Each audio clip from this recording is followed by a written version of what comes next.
Standing still was a big task for me to achieve in this moment because I was always on the go. I was always doing something. I was always moving in my whip, like going somewhere, going to LA to take these classes or to do some kind of shoot. I was always doing something. And it was nice to be able to not only save money, but to actually enjoy being in my house. Like, enjoy spending more time with friends and family, spending more time with my dog, and just having time to talk to people and converse with people. It was actually really nice. And you don't realize how much you are on the go until you can't anymore. And it was also a reality check for me to let me know that sometimes you really just need a rest. And I needed to chill out because I was going nowhere fast at all. Journaling was a new task that I took on to help with my healing process because it allowed me to write my thoughts, my feelings, or anything that annoyed me, irritated me on a piece of paper. And it didn't talk back. It didn't provide unsolicited advice. It just allowed me to lay it all out and leave it there. And what you decide to do with those pages is up to you. I know some people burn them. Some people put them in the ocean. Some people throw it away, crumble it up, put it somewhere, put it in the back of the closet, in the back of the bookshelf. Whatever you decide to do is up to you. But for me, it was a great opportunity to let it all out and leave it there. Another thing that I did was I started reading more books. I was able to cook more.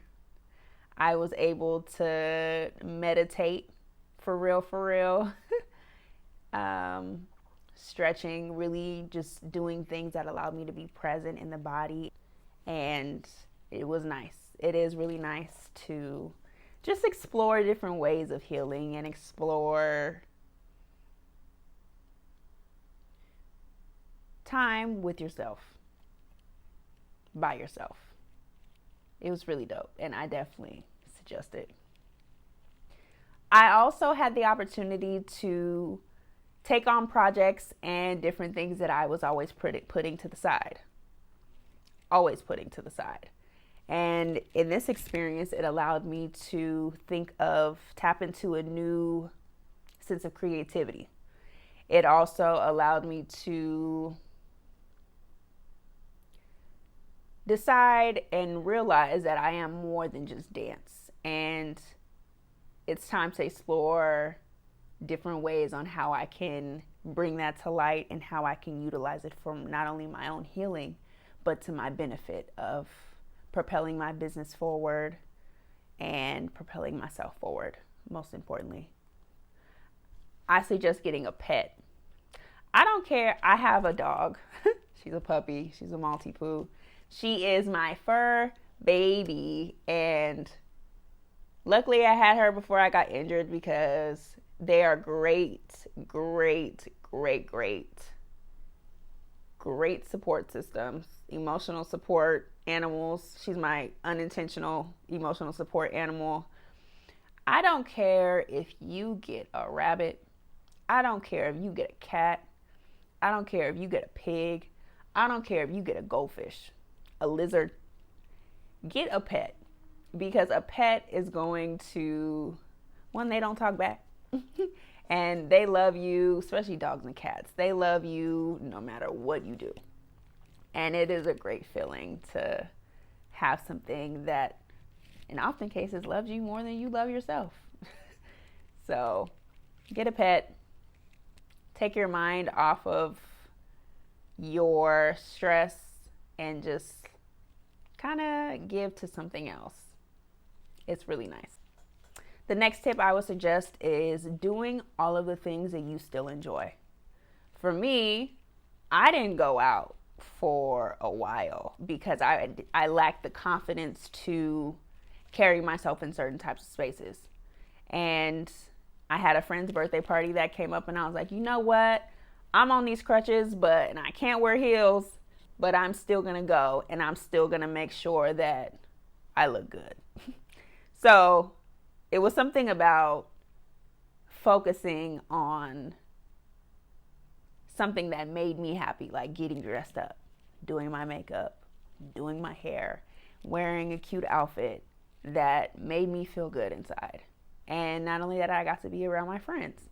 And a lot of my friends didn't know, or a lot of the people there didn't know that I injured myself. So it definitely not only made people ask me what happened, but it also allowed people to share their stories with me as well. And in the midst of going out and being more vigilant in my crutches and my knee brace, is that I had strangers also share their stories with me and tell me about either they also tore their ACL or just another severe injury that they had that forced them to be on crutches or forced them to learn how to walk again. And it was very inspiring and motivating for me because to me, or on the outside looking in, you feel like you're the only person in that space or wherever you are that's going through this. When in reality, you don't know everybody's story.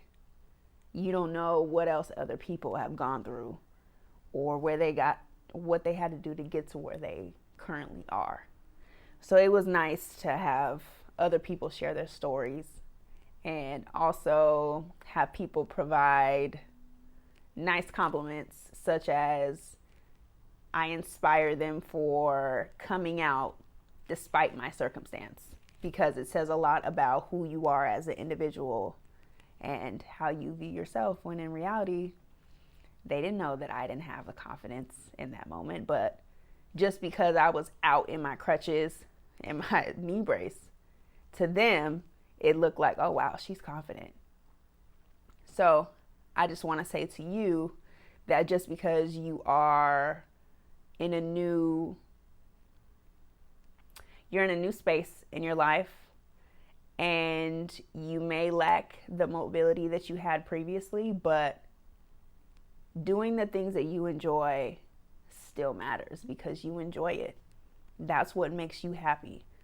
Doing those things is what makes you who you are. It brings out the fire in you. And don't limit yourself just because you're injured.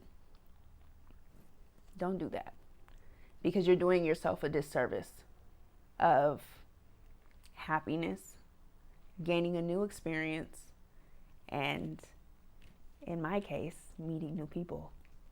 So do the things that you enjoy and don't limit yourself for that. The most important suggestion that I would give is not being afraid to seek the help that you need. And what I mean by that is, for me, I knew that I needed help when I started having suicidal thoughts. I contacted my counselor because I took a break on counseling for a little bit, and I got a counseling appointment that following week. I was very honest about how I felt. I was very honest about the thoughts that I had.